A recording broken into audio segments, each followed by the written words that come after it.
Kita akan kembali membahas pemirsa terkait dengan pembentukan kabinet Presiden terpilih Prabowo Subianto. Masih bergabung bersama kami Mas Atang Irawan. Mas Atang.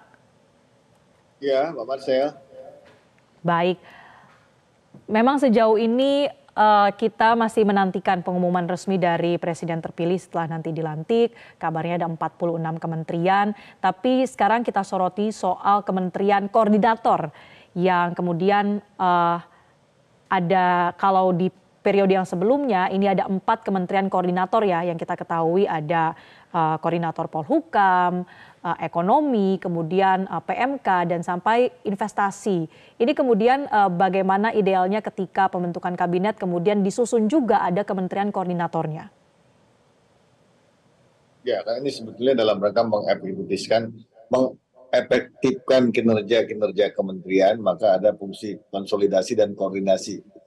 Karena yang tadi saya bilang, karena kalau tidak ada itu juga akan berimplikasi terjadinya miskomunikasi dan juga tidak sinkron sesuai dengan harapan-harapan dan capaian-capaian presiden dalam rangka melaksanakan tugas-tugas kementerian. Sehingga memang dirasakan masih perlu dan masih penting dalam rangka mengkomunikasikan sesuai dengan harapan-harapan visi-misi tentunya di calon presiden terpilih ke depan. Bisa aja lebih banyak mungkin ya. Karena dengan penambahan jumlah nomenklatur, saya kira karena ini basicnya juga dalam rangka melaksanakan tugas itu harus tetap beririsan dengan profesionalitas tentunya ya. Satu juga akuntabilitas menjadi penting dalam rangka kepentingan publik. Gitu. Baik. Mungkin Mbak Marcel.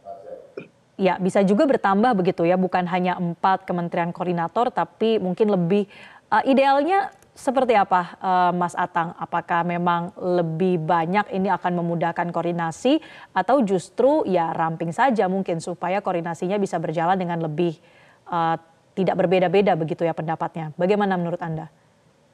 Ya, makanya kan kalau kita melihat dalam perspektif konstitusi, memang bisa saja salah satu parameternya adalah nomenklatur yang disebutkan dalam konstitusi kan 3 tuh. Yang kedua adalah tujuan-tujuan kebangsaan yang sesungguhnya ditegaskan di dalam konstitusi harus diakselerasi dalam sebuah kementerian supaya lebih efektif gitu ya dalam rangka mengakselerasi hak-hak fundamental rakyat misalnya. Contoh misalnya kalau bicara tentang bagaimana konstitusi memberikan pelindungan yang cukup maha dahsyat terhadap masyarakat adat, mestinya kan juga ada nomenklatur itu.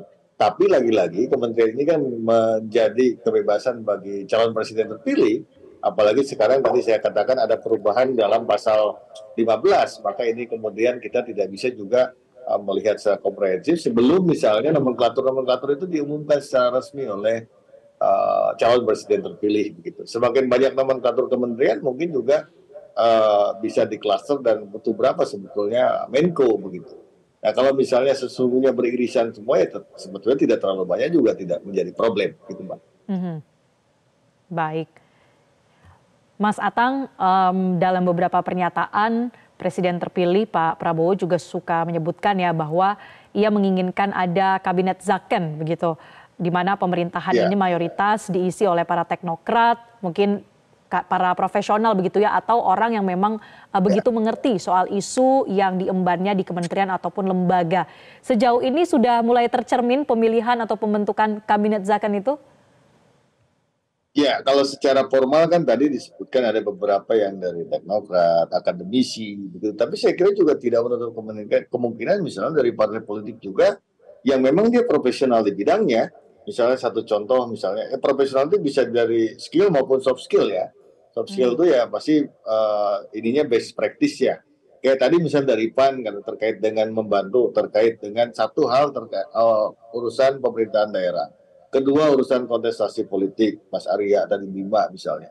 Nah, beliau kan pernah berpengalaman 2 kali menjadi kepala daerah yang merasakan betul bagaimana misalnya terkait dengan kontestasi politik. Jadi harus dimaknai juga yang disebut dengan profesional itu bukan hanya dalam konteks skill ya, berdasarkan teknokrat atau juga basic pemikiran misalnya akademisi, tapi juga best practice itu juga cukup penting misalnya. Soft skill tadi misalnya gitu ya.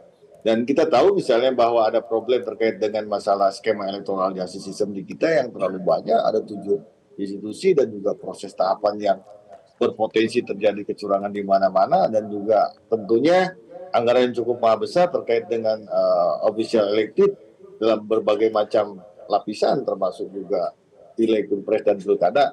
Ini menjadi PR besar bagi pemerintahan atau bagi republik ini. Dan tadi misalnya salah satu parameternya adalah Mas Arya Bima pernah menjadi kepala daerah 2 kali, juga berpengalaman tentunya dalam kontestasi pilkada, dan juga beliau pernah menjadi Kalau memang pengamat ada politik. Itu urusan juga boleh. mencerminkan sebetulnya zakon kabinet. Gitu. Itu Mbak. Ya semakin banyak dari profesional semakin bagus.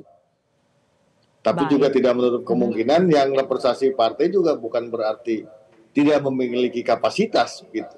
Tentunya juga calon presiden terpilih sudah mempertimbangkan secara baik dan secara seksama, makanya tadi ada juga ya mungkin brainstorming ya.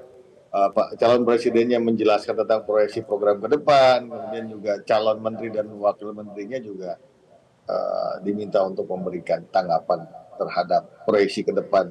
Makanya kemudian itu diaktualisasikan melalui fakta integritas tadi, Pak. Itu mungkin, Pak, kalau dari saya. Baik, artinya memang kapasitas ini memang perlu mempertimbangkan banyak faktornya begitu ya, walaupun kemudian sekalipun itu datang dari kalangan atau membawa bendera partai politik, masih bisa dikatakan dari kalangan profesional juga, Mas Atang? Ya kan sebetulnya di partai juga banyak yang profesional, artinya punya basic keilmuan, juga punya pengalaman-pengalaman di bidangnya masing-masing gitu ya. Kan sebetulnya ini ada satu hal yang kemudian harus dikomunikasikan dengan seluruh masyarakat gitu. Yang selama ini misalnya ada underestimate atau skeptis bahwa urusan dari partai ini hanya urusan terkait dengan masalah dalam tanda petik misalnya untuk kepentingan-kepentingan partainya saja, atau dalam bahasa ekstrim ada kalanya juga yang mengatakan wah ini jangan-jangan mau konspirasi untuk kepentingan politik. Padahal sebetulnya tidak lah. Makanya sebetulnya dengan sangat besarnya koalisi ini hampir dapat dipastikan ini kan sesungguhnya semua punya harapan besar. Baik. Jelajahi cara baru mendapatkan informasi. Download Metro TV Extend sekarang.